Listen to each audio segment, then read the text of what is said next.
There are some halacha sheets. Someone already called me to confirm. Can I pick up a copy of the halacha sheet later? Said sure, no problem.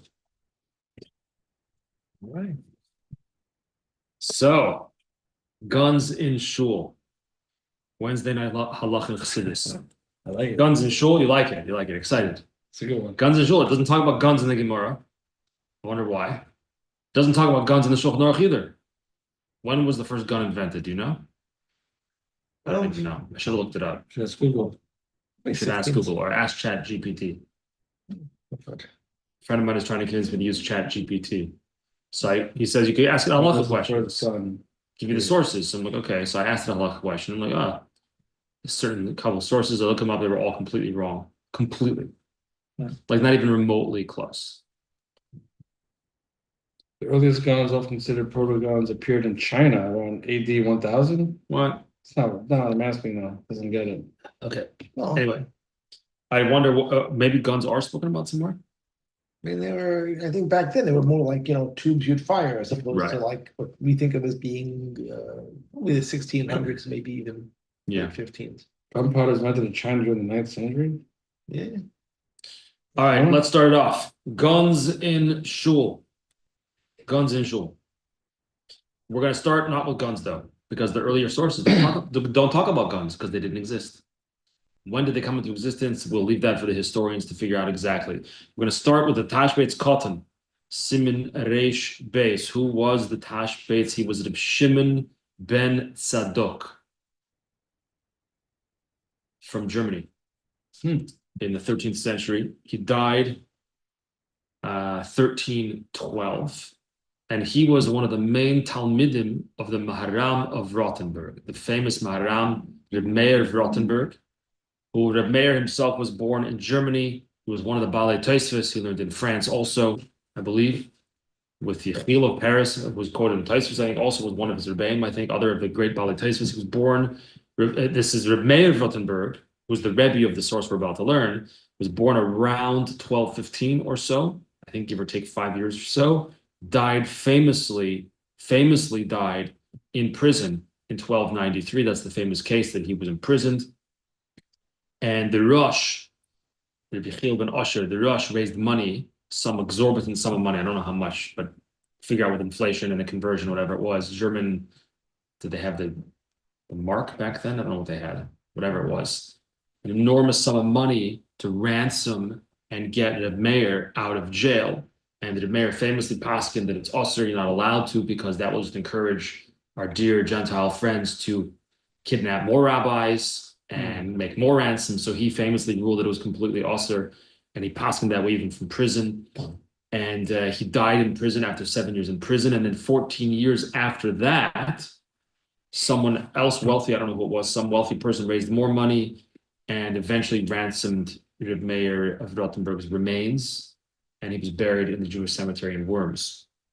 Also interesting to note, I think, is that Reb Meir witnessed the famous burning of the Talmud that took place in Paris in 1242, apparently in front of that big cathedral that burned down, that caught on fire a number of years ago in Paris.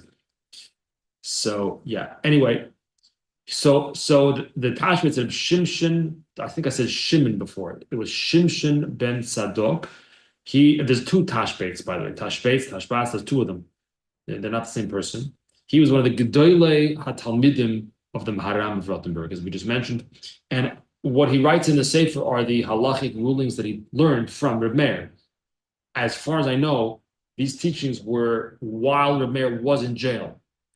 I don't exactly know how it works out. Someone who knows more about the story than I do, but basically at some point, I think the governor or whoever it was changed over and was more understanding to the mayor's cause. And although for whatever reason, technically, I guess wasn't able to free him.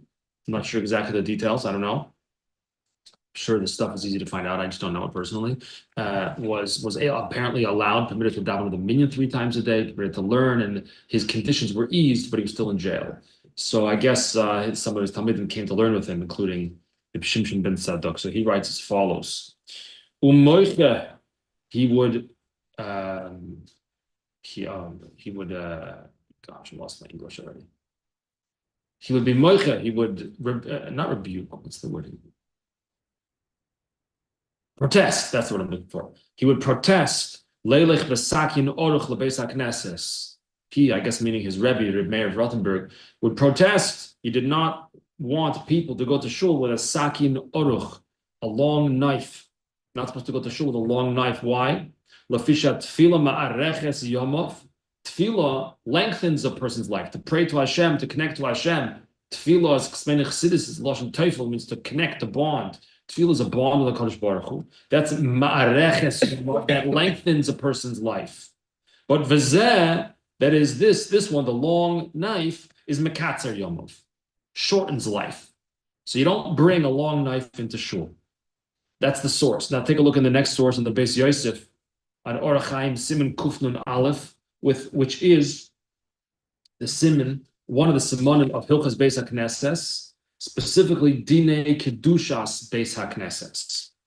So the Beis Yosef says here on the second line, Kosev B'Orchas Chaim, Hilchas Beis HaKnesses Ois Zayin B'Shem Hareb Meir, as in the Meir of Rothenburg, Tashbe, it's called in the Siman Reish Beis, which is where I found it. I did look it up in the Orchas Chaim.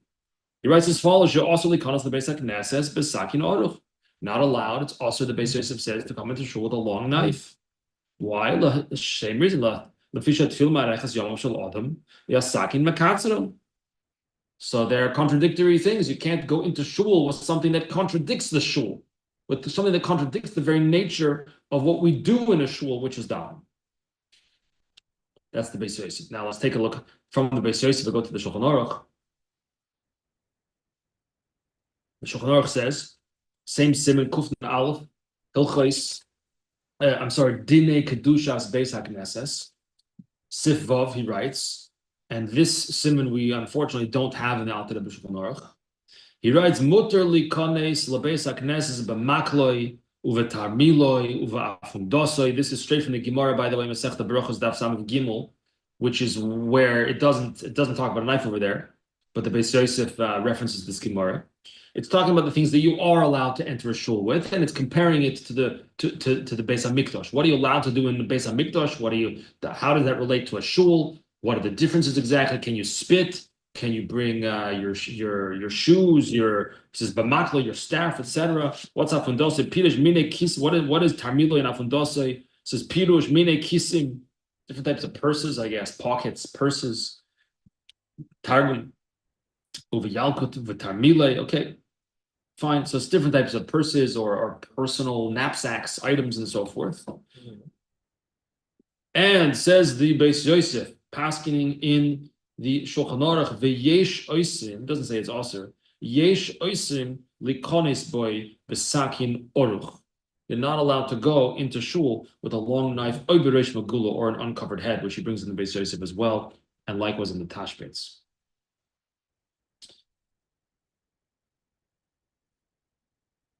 Now,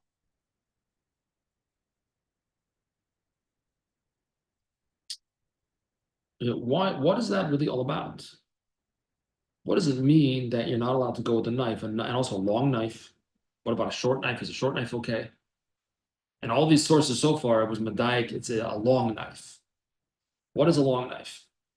What about a short knife? So here we have the Magen Avraham, which is not actually on this Seif. But he's talking about earlier, another famous halacha, which I didn't put on the source sheet here. Where is it? I lost my place. I'm sorry. Where is it? Oh. Earlier in the Shulchan Aruch, it says in Sifhei, Hayu lebeis hakneses. I'm sorry, I don't have the source on the page. Hayu lebeis hakneses shnei pesachim. If a shul has two doors, two entrances, lo yikonis b'pesach zeh la'asosei derech la'asosei b'pesach hasheni. Don't go in one door just so you can sneak out the other door and make it a shortcut. Lakatzer darko, to shorten your path. Don't do that. Why not? Says the Magen Avraham, and here we have the Magen Avraham on the sheet. Why can't you? What's the big deal? Well, who cares if I go in here and go that way? What's the difference? Make a shortcut, so what? Says the Magen from Lakatzer Doctor to shorten your path. Show also likonis by him elo the dvar mitzvah. Because the Rambam writes that you're only supposed to go into a shul for a dvar mitzvah. You're not allowed to just go there for the sake of it. This is Ayin Seif. The next part is broken off, but Ayin Seif Aleph. What does he say in Seif Aleph in our halacha? I also don't have that one on the page. Bati Knesiyos, so Bati Midrashes, he says shuls and Bati Midrashes, which in the times of the Shulchan Aruch were two different buildings. Nowadays, typically they're the same building, right? Ein noigim ben kalas rosh, not allowed to act frivolously there. Kigon schoik v'hitel v'sicha bateli, you're not allowed to play around there, play games. You're not allowed to make light. You're not allowed to have sicha batela, just random conversations. Vein oichlim v'shoisim b'hem, technically not allowed to eat and drink there. Technically, v'leim miskashtin b'hem, not allowed to adorn oneself. V'leim mitailing b'hem, not allowed to take a tour over there. V'leim nichna. I wonder, in Prague, if you visit Prague ever, you get to buy tickets at the Jewish Museum. The Jewish Museum in Prague is comprised of, I think, 6 or 7 buildings. Buy the ticket, and that gets you into all of those 6 or 7 buildings. One of them is the famous Altnu Shul of the Maharal of Prague. They're all based, and one of them is the cemetery. I think is part of it also. Famous cemetery where the Maharal is buried. The Klayokar is buried. Yortzeit was this week. Yortzeit was Vov or Zayin ER. But the buildings are shuls, but they're other than the Altnu Shul, which like barely functions, I think.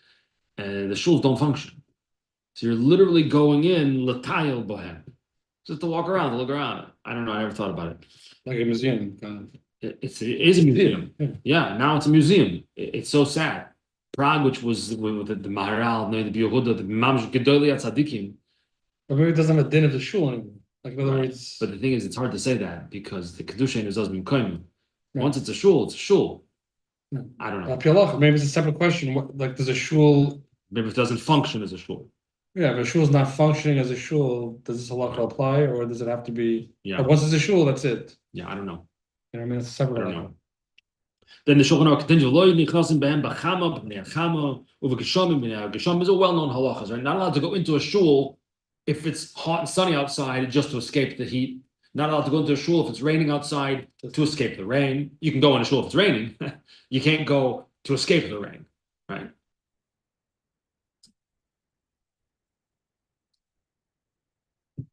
Ein mechashbim hem chashbonis, are not allowed to make calculations there, not allowed to do your math, and not allowed to do your accounting in a shul. Elim kein hem shel mitzvah, unless it's a mitzvah accounting, such as kupa shel tzedakah, pidyon shvuyim, redeeming captives, relates to the Maharam of Rothenburg, that you can do in a shul.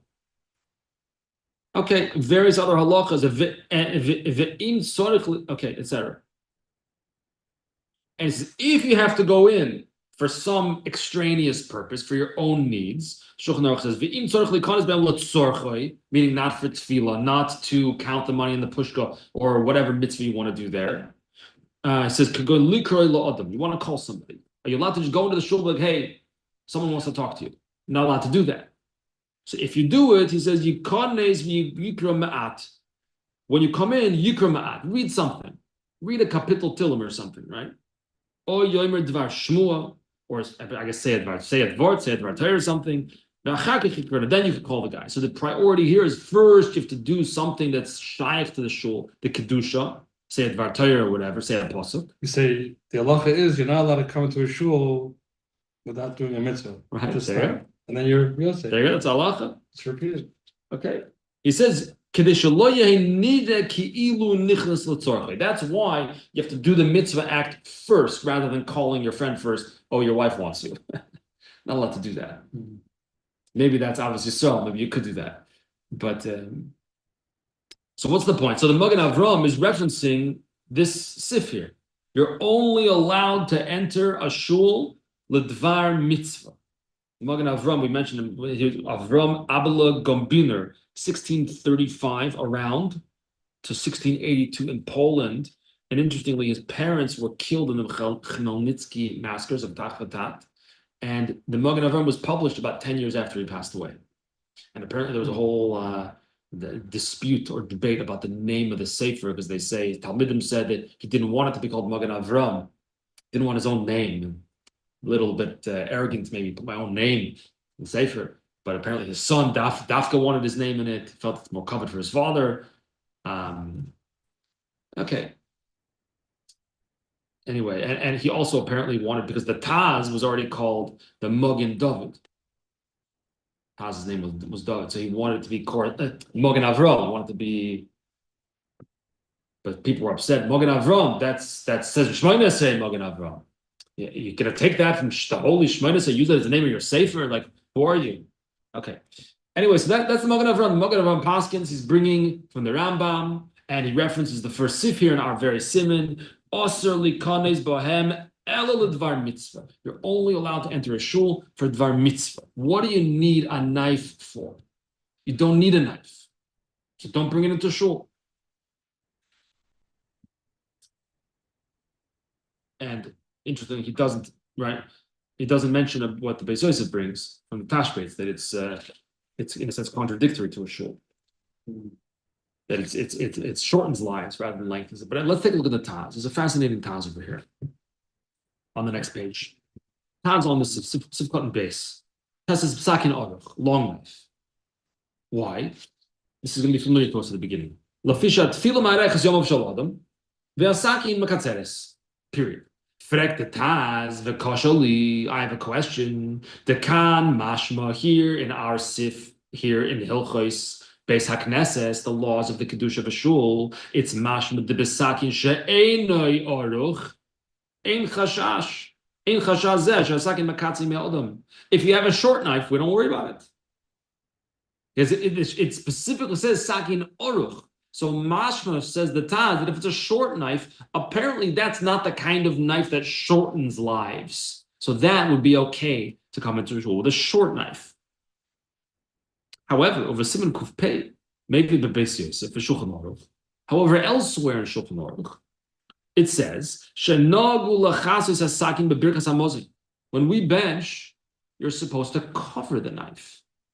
What kind of knife do you have? What kind of knife did you cut the challah with? A long knife or a short knife? Long knife. Long knife? What's a long knife? How long? A sword is a long knife. A sword is a long knife. Short knife. Yeah, it went back when men were men, and when they carried knives. They had, or you think them took a little 1-inch little blade. They did knives, like a machete, right? So the custom over there, it says you're supposed to cover it. Why? What's the reason? Because it shortens lives. You don't want to have a knife on the table. A knife shortens. You don't have the knife on the table is a short knife. Okay, maybe it's a fancy bread knife from Crate and Barrel. That's a short knife. Right? The knife shortens lives, but your table, which is like a mizbeach, lengthens life. That's the Gedolah Lagima Shemakarev says like, oh, I made that up. I mean, I didn't make up the statement, but the Taz doesn't say it. But sitting together for the Kedusha of the Shabbos Suda and so forth, that's that lengthens a person's life. You don't want to have, literally, you don't want to wave the one that shortens above the one that lengthens. Meaning, you don't want to have your knife, short knife, on your table when you bench. It's not proper. Hare, so we see, says the Taz, so fact the Taz, why over here in the laws of a shul do we say only a sakin oruch is a problem, implying that a sakin kotzar is okay?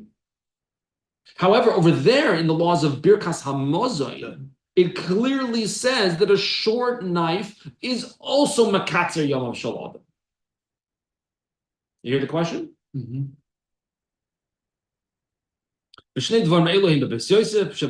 Okay, this is from the fine. That's the source. The Tamoli.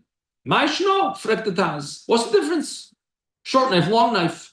Birkas HaHilchos, Birkas HaMozin versus Hilchos Beis HaKnesses. What's the difference? So the Taz writes, Vinidally, the shiny Birkas HaMozin. Benching is different. Why? The loy boy elachasois hasaki. What do you have to do with benching? You don't have to take it off the table. You're supposed to cover it. And bazeh yeshav shoros lachas is kol sakin. So you can cover any knife you have. What kind of knife do you have already? Big knife, small knife, medium-sized knife, whatever you have, cover it. So why not? So therefore, by benching, we say, whatever kind of knife you have, whether you went all out crazy with your challah knife, or if you have a small little knife. I actually have a friend who has a folding challah knife, like a serrated edge knife that folds for this reason. I always wanted to buy such a knife. That sounds really neat. I've never seen such a thing. This one person has it. So, but you don't need it because of Shabbat. It's no Indian. right. I didn't say that, but it's true. That's what they say. But in any event, so fact that that's v'mailo navid hafi. So if we're going to say by birkas hamazon, all you have to do is cover your knife. No, so cover the knife. What's the big deal? Take a napkin and cover it. It's not so complicated. Aval kan, but here in Siman Kuf Nun Aleph, the laws of a shul, here it's going to be a little bit more complicated. Why? The mitzdarich lasalik mimenu asakin lagamar. Here it says, Shulchan Aruch says, right on the previous page we brought, yesh oisem likones boy besakino. Not even allowed to bring the knife into shul. So therefore, he says, Kan in the laws of a shul, you got to get the knife out of shul. That's a hassle already. That's a hassle. And then then you need to go get it again. That's a hassle. So that they don't require to do.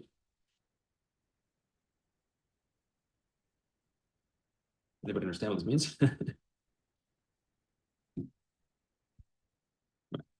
You're saying with the big knife or the small knife?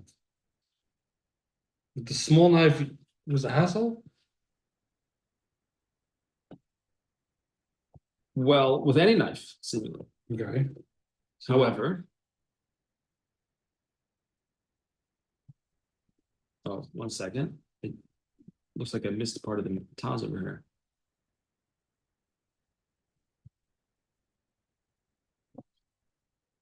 I didn't get the whole quote over here. Literally, the shiny brick is a Muslim. Okay, let's see it. So why not just cover any knife? You have to remove the knife completely. But you might need the knife for some reason. So they don't require you to take out your short knife, your small knife, not short, small knife out of shul. Maybe you're going to need it for something. What are you going to need it for? I don't know. Maybe after the davening, they put out a little couple apples and some cookies or something. You want to slice the apples for people? I don't know. I just made that up. I don't know. So maybe you're going to need the knife. So they don't want to be matriach you to take it out.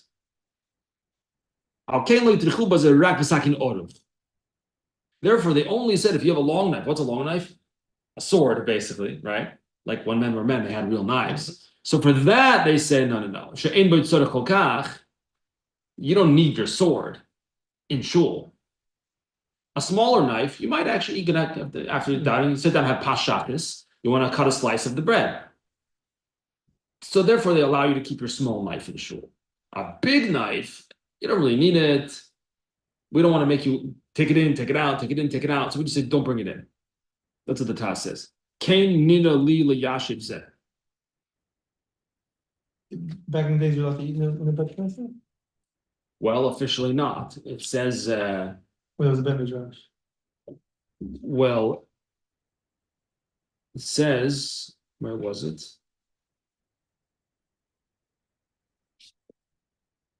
Talmidei Chachomim v'talmideihem, this is Sif Aleph, mutarim lecho v'lishtois bahem midoichem.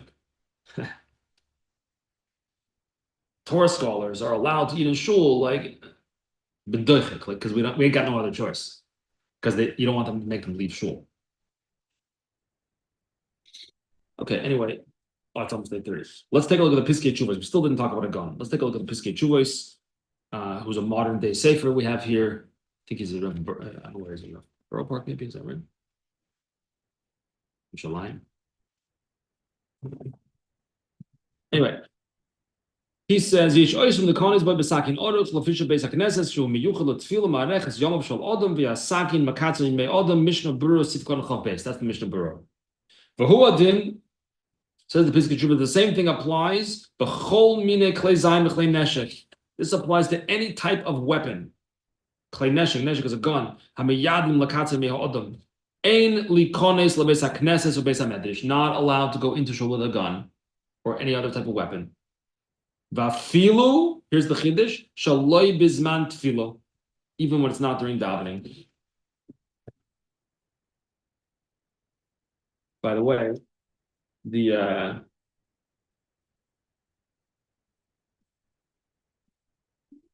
um,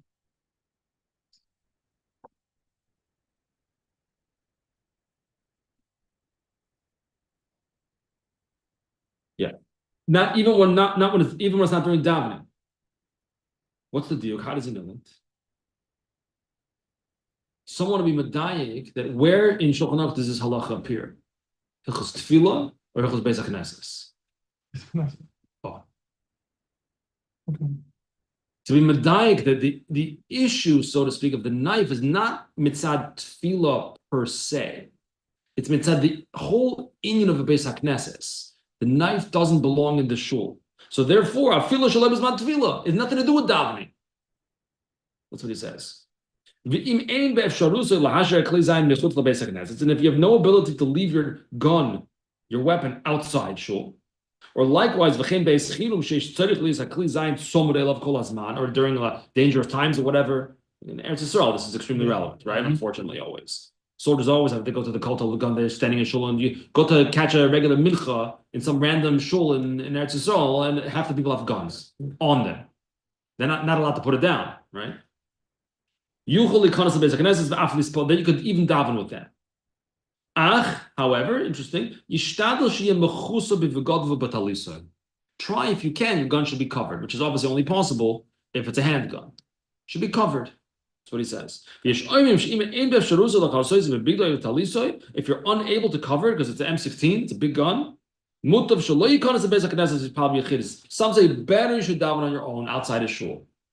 I don't think that's the common accepted approach to this, but that's what he brings. Interestingly, some say that according to Kabbalah, if you're alone in your home for whatever reason davening, wherever you may be, lo yisa love sakim, don't carry a knife, or a weapon, any type of thing that destroys, or anything made out of barzel, out of iron, at all, if you're davening. It's like the mizbeach. You're offering a korban. You're offering a korban. So you don't want to have anything that's barzel, anything made out of steel, because it says you don't have anything steel on the mizbeach. Same idea as a masad, huh? Or why steel? What? Because things out of steel or iron, not steel, iron, are makatzer yom of shal adam. They shorten a person's life. Same thing was on the tashbets. Same reason for the knife. The knife shortens, tefillah lengthens. So too, the Mekubalim say, Bechlal when you daven, even if you're not in shul, forget about shul.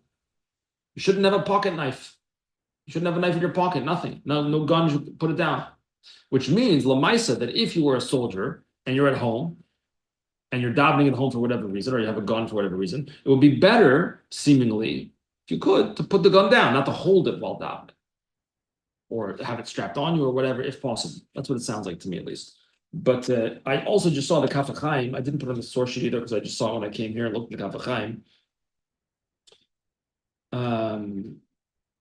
He talks also, like the Taz, about the difference between a short knife and a long knife.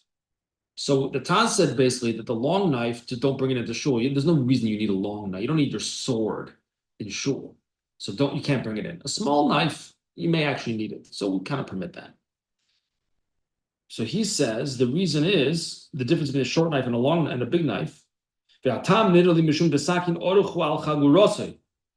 A long knife, aka sword, is not in your pocket, it's on your hip, it's in your holster.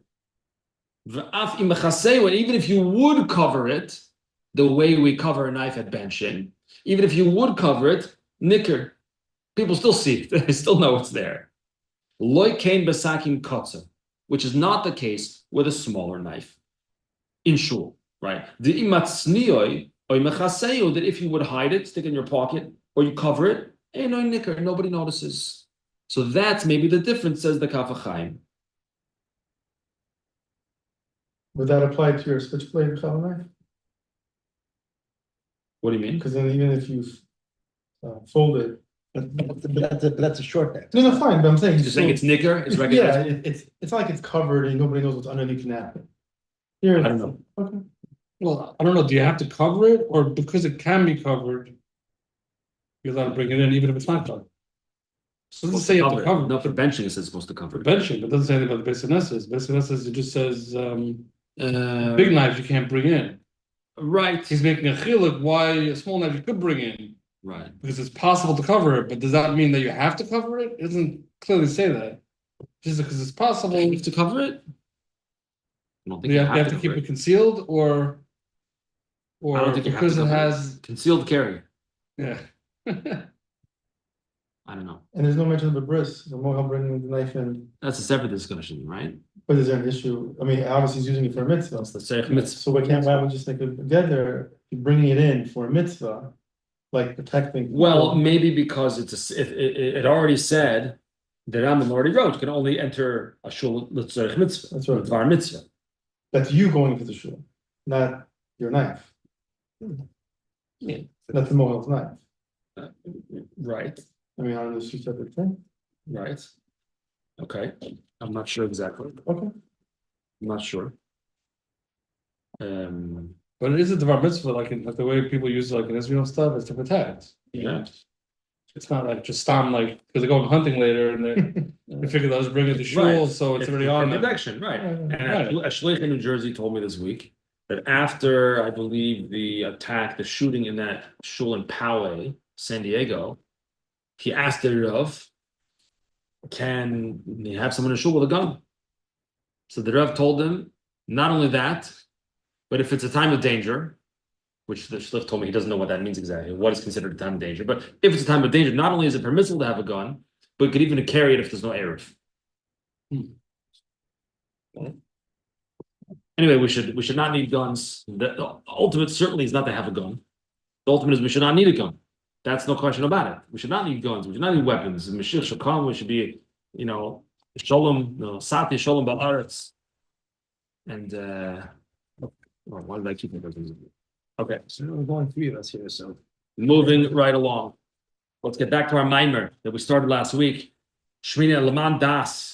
In order that all should know, called Amei Ha'aretz. We spoke about what's an Amei Ha'aretz exactly. We're trying to figure this out. This mimer was said on Shmini Atzeres, 1929, in New York, while the Frierdiker Rebbe was in America on a visit. He didn't move yet.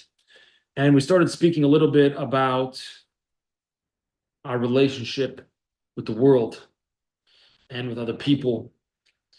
And the Frierdiker Rebbe asked the question, how could it be that anyone would sin? Like, why would you want to do that? Why would you want to do that for? Yiddishkeit is so much better for us. Ruchnius, obviously, it's better for us. Even Begashmius, it's better for us. A life of morality, a life of Torah mitzvahs. It's much better for a person. I think we see that nowadays, especially. Yeah, ruch shtus. Person gets drawn, he says, after the taivas. Permissible taivas we're talking about. Person gets drawn after permissible taivas and so forth. And once you get pulled, in, it's hard to get out.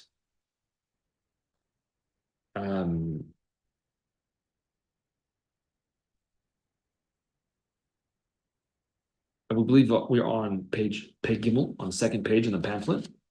The paragraph breaks Vehine. I believe that's where we are. The reason, the cause, how could it be that a person could come to, God forbid, transgress Torah mitzvahs? Well, it's just the Yetzer Hara seduces the person. He misleads the person. He leads the person astray. This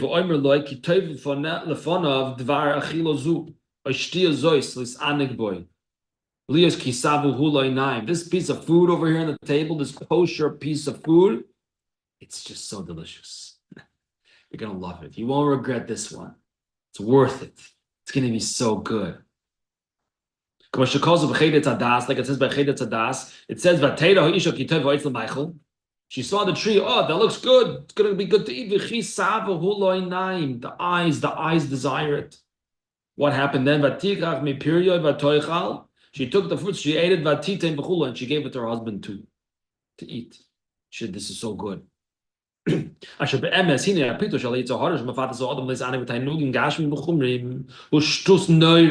Friedrich. Really, to be drawn after, to be sucked into worldly pleasures, as enjoyable as they may be, is a shtus noira.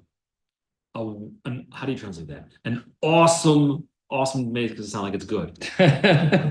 Is an awesome shtus. How do you translate shtus? Narishkeit. How do you translate narishkeit? Shtus. Narishkeit. Like certain things don't need to be explained. Even if that piece of food or that little piece of the little drink of scotch or whatever it is, even if it has oinig, it has pleasure, it's tasty, it's delicious. Is that really what should attract me? Is that really what should suck me in, what should draw me in, what should pull me? Humans are bechir, we are the choice. We're the pinnacle, the zenith of creation. A person, a human being, is distinct from every other creature because we have both elyonim and tachtonim. We have a connection from that which is above, and we also have that which is below. How so? Even though my body is pure physicality, that's one side. That's my tachtoin side. That's the lower side. The neshama is from the highest, most supreme levels. And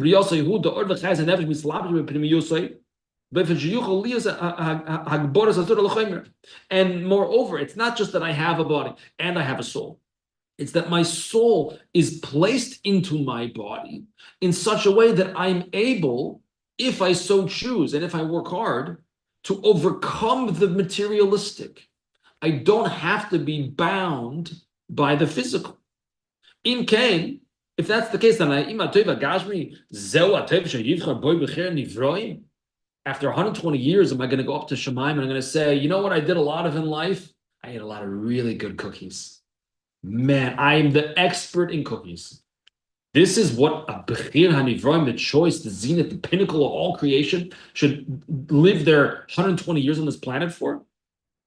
Tehine, b'tainug harayesh kama mini tainugim. And here we're going to relate Hashgacha Pratis to the Maimon we learned Shabbos afternoon after Mincha from Samach Vav. There are many levels of tainug, different types of pleasures, such as, starting from the bottom, for example, a person has a very sweet candy.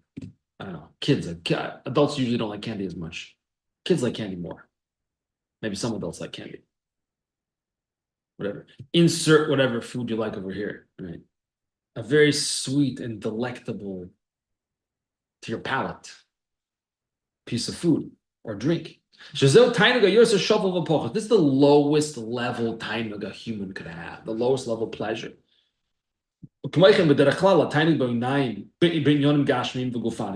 general, anything that's a materialistic pleasure, that's an animalistic pleasure. Same thing animals do. An animal is drawn after whatever it likes based on its nature, whatever is sweet and delicious to it based on its nature. That's what an animal knows. If you would be able to interview the animals, excuse me, Mr. Behemoth, what kind of food do you like for dinner? He's going to say, well, what kind of food do I like? What do you mean? I like the delicious dinner that I had. He doesn't even have the concept of other types of tainug. Tainug to an animal is gashmias. That's what there's available to him. That's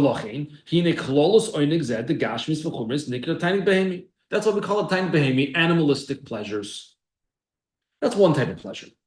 Now let's move to a little bit more of a refined pleasure, a little bit more refined. Lema'an is that like a sound, a voice, a nigun, a singing, a music. That's more refined. It's more spiritual. Because what's koil? What's a voice? A sound is a spiritual revelation. When a person sings, it's an expression of depth. It's an expression from the soul.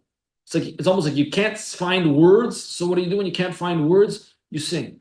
You sing in nigun, right? That's why it's famous. The Alter Rebbe didn't want the Chassidim singing nigunim with words at the table, at the Shabbos table, because he felt that as soon as you put words to the song, now you've limited the nigun. This is what it's about. This is what it means.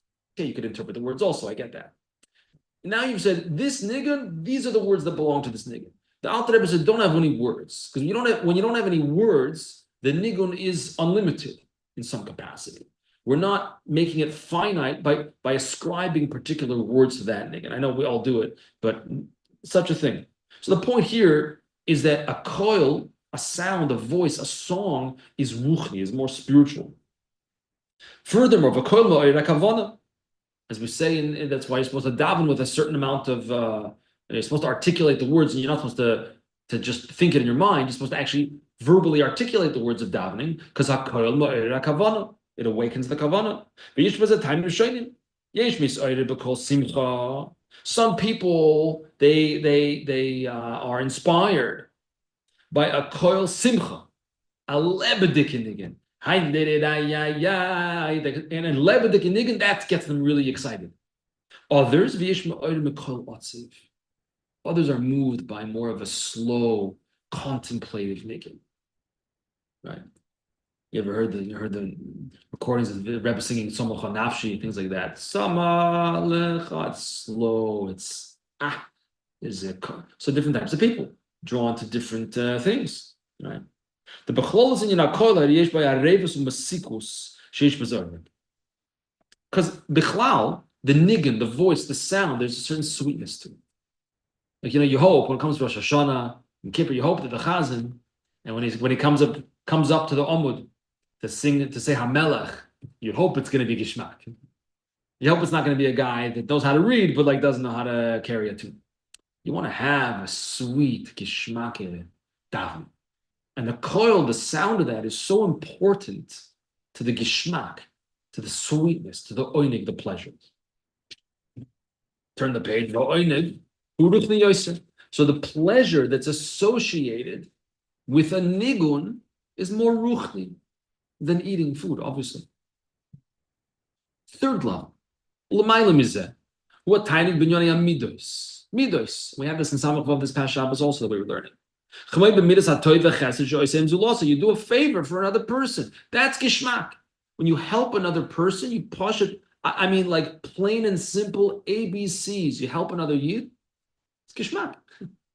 You're happy you never regret doing a favor for someone else. It's a tainig nifla. It's wondrous. It's tremendous pleasure. It says for a person, a good person, a person who does good. The isha toiva chesed, someone who's good and giving, a giving person. Shunadiv betivoy. He's been beneficious. Or how do you pronounce that word? Beneficent. Beneficent. I didn't pronounce the English correctly. You know what you mean. You know exactly what I mean. A guy who's generous, who likes to give, who likes to help, a Baal Chesed. Hine kasher oise toiva chesed in zulasai. Who misaning mizebatayin godel. Givaldi is so excited, he can't wait. There was a Yid who lived here. He passed away almost a year ago, I think. He would call me periodically, and he would say to Shul, do you know anyone I could go do chesed with? Do you know anybody who's in the hospital, maybe someone homebound? Nelson Kapowitz. Yeah. He will call me, but especially by Yom Tov, he'll call me. Is there anybody you know that needs a visit in the hospital, in this place, in that place, a nursing home? Anybody you know? He had that teva, he had that nature. Pasha want to do a favor for another yid. Pasha want to do a chesed for another yid. A gishmak in it. It's enjoyable. This is not the same as eating a steak. It's not the same. They're both oinig, right? It's not the same kind of oinig. It's a different type of pleasure.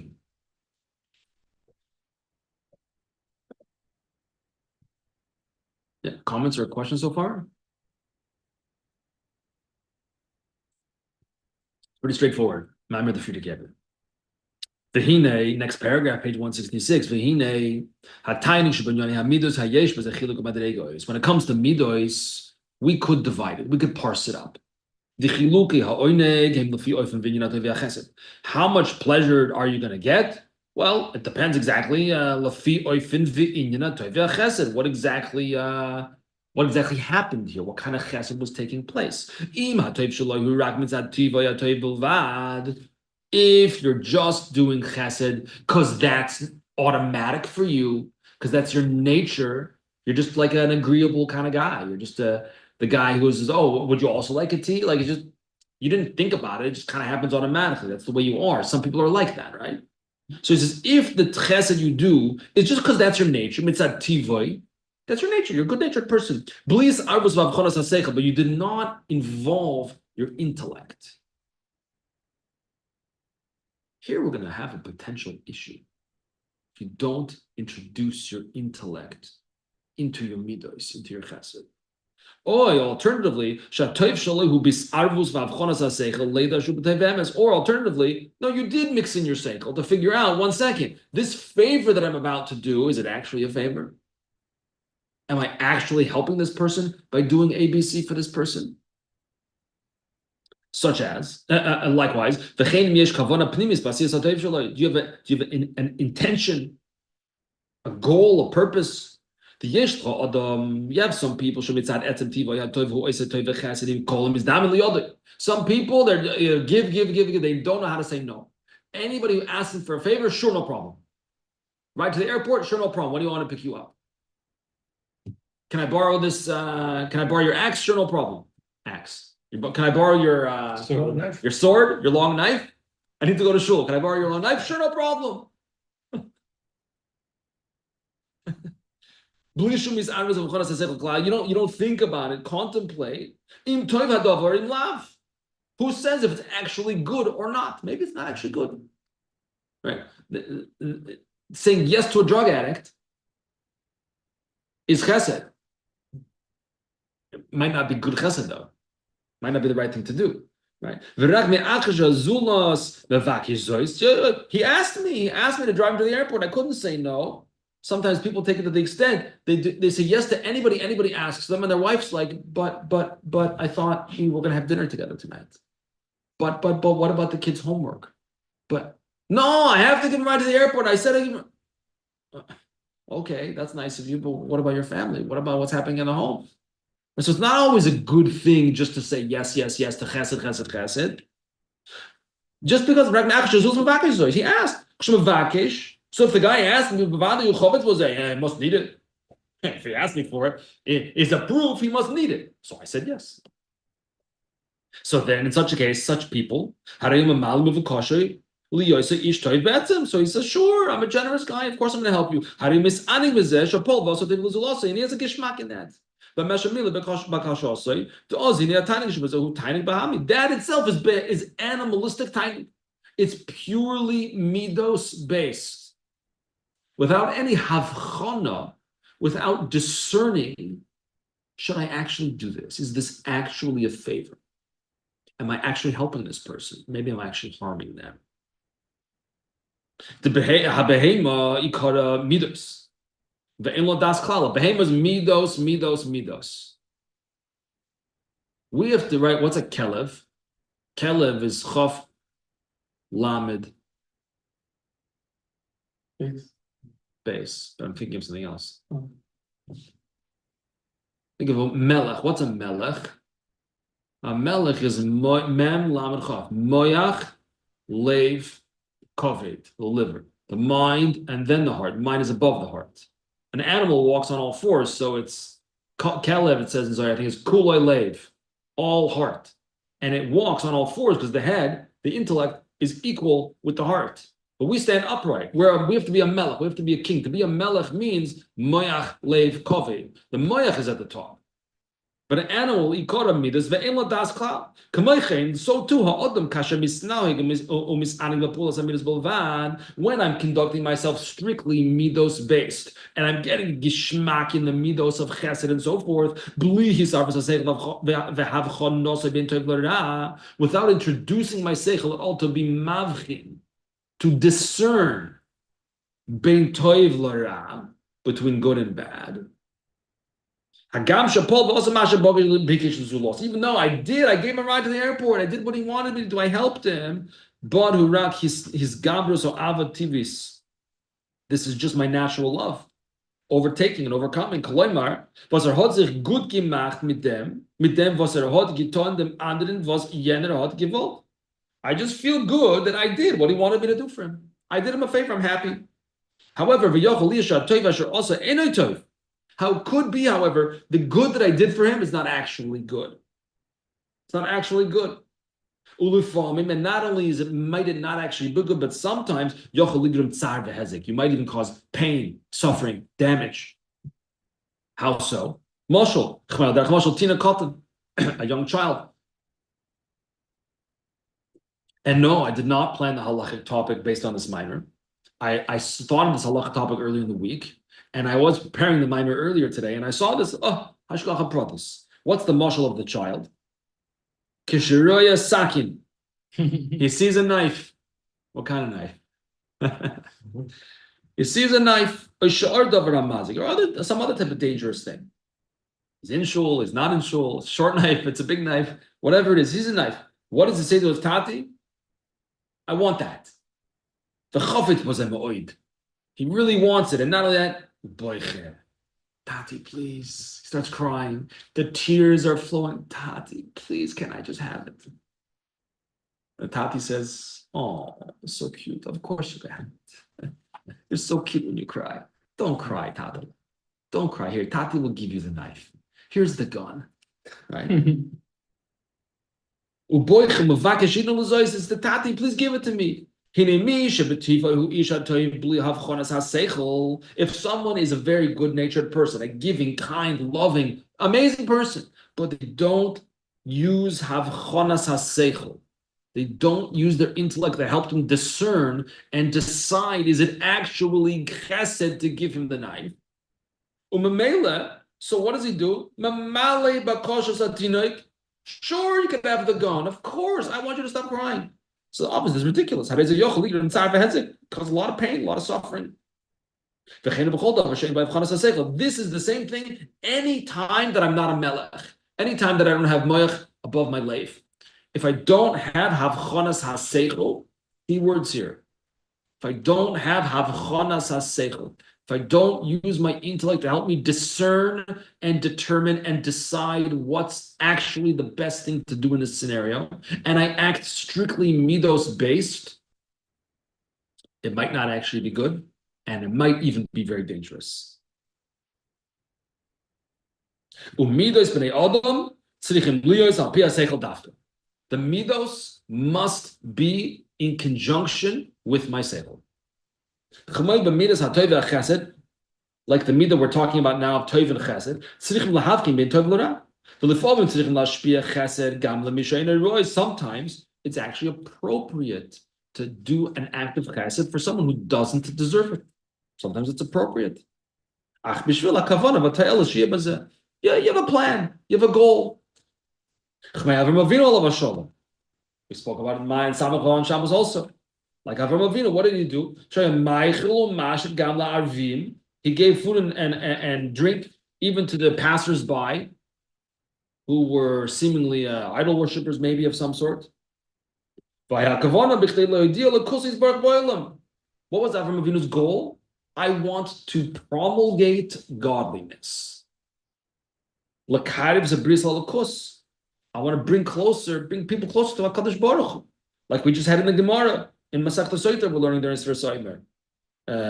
10, 12, 2 weeks ago or so. Because this is Gemara Soiter Daf Yud Soif Amud Aleph. Al Pasik Vayikra Sham B'Shem Hashem Kel Olam. It says that Avram Avinu, when he had these passers-by, that he brought into his tent and he gave them food and drink. It says that he called out there B'Shem Hashem Kel Olam Vayikra Sham. Omer Reish Lakish. Reish Lakish in the Gemara Darshans Al Tikri Vayikra. And he called out. Don't read it to say, and he, Avram, called out to Hashem. Ela Vayakri. He got other people to call out to Hashem.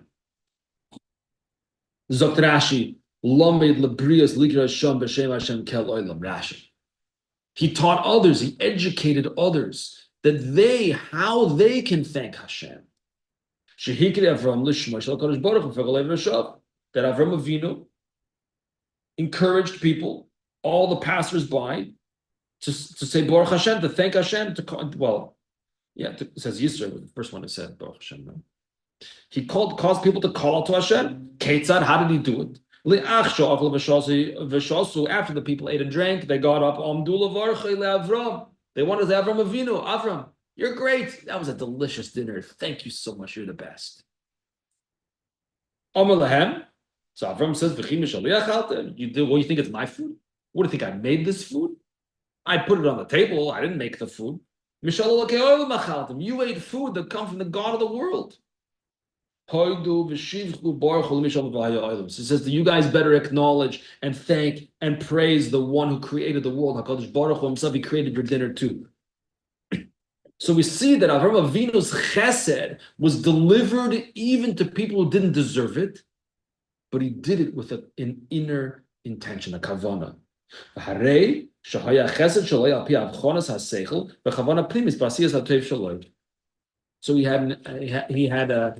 an inner intention. So we're gonna pause here since it is 9 o'clock. What's this got to do with because but this is we're talking about Tainug, right? Different levels of Tainug. Yeah. So you have the base level of steak. And then you have a higher level with music, I would say the arts, things like that, right? Yeah. And then this level, which is Midos, like doing things for people makes you feel good. Yeah. But what's he? So he explains that, but now he's going and saying what? He's adding here that Midos without seichel are a hazard. Right, but he was talking about you gotta put the flashing lights on. If you're gonna drive at that low speed, you gotta put the flashing lights on. So if you're gonna use your midas without seichel, you need to hit the flashing lights, the hazard lights. It's dangerous. Right. Midas without seichel, dangerous. Right. And the same thing with all these things, like steak without watching what you're eating, could be unhealthy. I mean, all the pleasures, if they're not done with seichel. Right. Okay, even with seichel. He said at the beginning of the Maimer, shtus noira. Shtus noira, he said at the beginning of, was that today? Yeah. But that was, I know we said it today, but I couldn't remember if it was already from last week's piece or not. What in the world is total nanishka? What do you need this business for? You need behema taivas? You can be a behema to have behema taivas. The Frierdiker Rebbe is demanding in the Maimer. We're going to go weiter a little bit. The whole Maimer is like this. By the way, the whole Maimer is like this. The Frierdiker Rebbe is going to be demanding this. We can live a little bit more elevated. We could live a little bit on a higher level. I were behemoths. Good. So you're a behemoth, just like a behemoth is a behemoth. Fine. But there's different levels of tainug. So let's at least elevate the conversation for now. Is what we're talking about. Actually, you're probably worse than behemoth. Because the behemoth won't eat something that's not healthy. Right, but we will eat. Behemoth will eat what it needs. Yeah, but if it sees a dead animal, it's not going to eat it. Right, it has to kill it. Let's make sure it's fresh. Right. We'll just eat whatever. Depends which animal. Vulture. But that's what they eat. That's their thing. Carrion, right. Well, scavenge. Most even lions will scavenge. Yeah, they'll find dead food. Yeah, they'll steal. Either way, the point still stands. Either way, the animal can eat what it needs. And that's it. Not healthy. It doesn't go to a kiddush and stuff itself. 5 pieces of kishkin. Right. Don't do that. It doesn't smoke. No. Okay, so we will So right now we're learning and walking away with, we should add sechel to whatever it is that we do, how we behave. Yeah, Don't do it blindly, just put some stuff into whatever it is that we do. right. We know this. I mean, this is. Okay, this is where we are right now. I don't think he's being machadish that. I think he's building up to something, right? I mean, he has to be building up to something. I mean, I'm not going to say that's not a chiddush, but I don't know if it's a chiddush. What we're learning so far. You see the mimers and not That you let your kid go in the middle of the street because he asks to. I mean, everyone knows that. good. Well, whatever. Everyone knows it. I don't know how many people actually live like that. But those people also care more about meat than they care about anything else. I mean, Good. most people that you know, I don't think. I think he's breaking it down to get to something, Yeah, which I don't know what yet. yeah. Keep in mind. Kind of like we're like on the steps towards a point. No, we want to get to what. I don't know. What should we I don't connect know. ourselves? What should we connect ourselves to? What should we be doing? How should we be living?